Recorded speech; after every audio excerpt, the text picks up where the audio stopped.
children لازم يحسوا بلويالتي ناحيه both parents.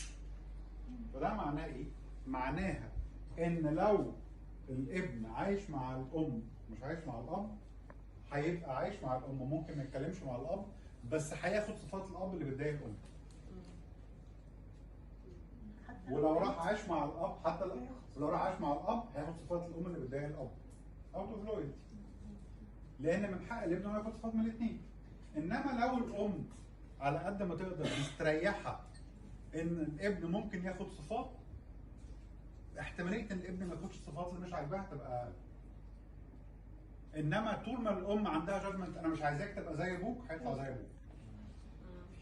وطول ما الاب بيقول مش عايزك تبقى زي امك، هيطلع زي امك. مش بس كده، كمان هيبقى عنده شعور ان هو مش متشاف، لان هيحصل عليه بروجكشن على طول من البيرنت.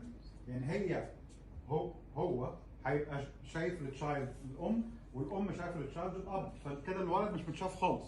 الولد في كل الاحوال محدش شايفه. فطبعا ده هيخلي عنده مشكله في السيلف كونفدنس.